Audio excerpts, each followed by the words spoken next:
ठीक ना, ये हमारा क्रिया है। अब इसी क्रिया को हम लोग यहाँ पर दो बेस पढ़ते हैं, यानी यहाँ पर है अकर्मक क्रिया और सकर्मक क्रिया। क्लियर है?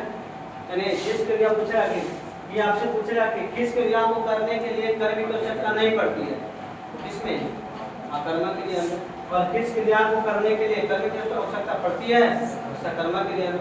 किस क्रिया का फल कर्ता को पड़ेगा इसमें अकर्मक क्रिया में, और किस क्रिया का फल कर्म को पड़ेगा तो सकर्मक क्रिया।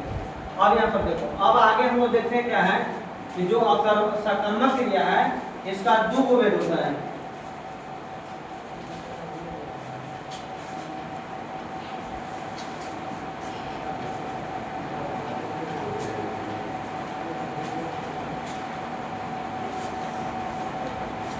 अब देखो जो हम लोग पढ़ेंगे यहाँ पर सकर्मक क्रिया, यहाँ पर है सकर्मक क्रिया।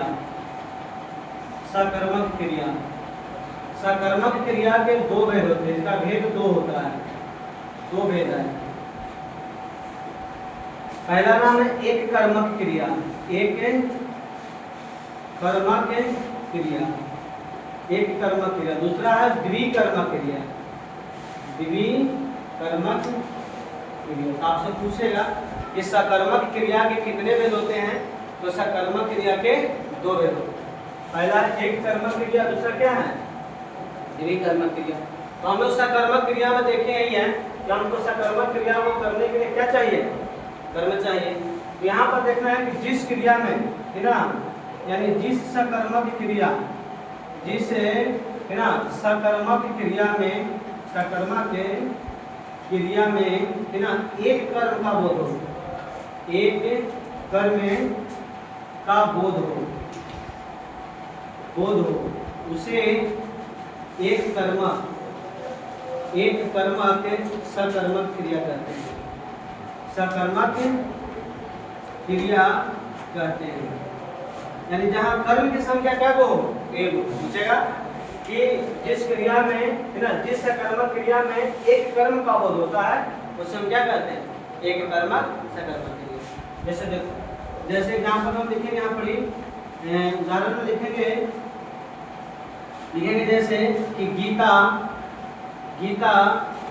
साइकिल चलाती है, साइकिल चलाती है। गीता क्या चला रही है, साइकिल चलाती है, उसको क्या कहेंगे हम, गीता साइकिल चलाती है, उसको क्या कहेंगे।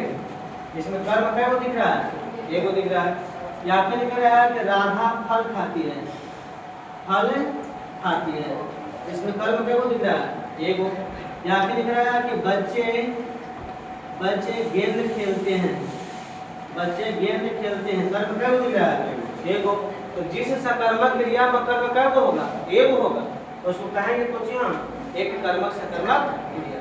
और जिस सकर्मक क्रिया में कर्म की संख्या क्या होगा, यहाँ कर्म क्या मिलेगा, दो।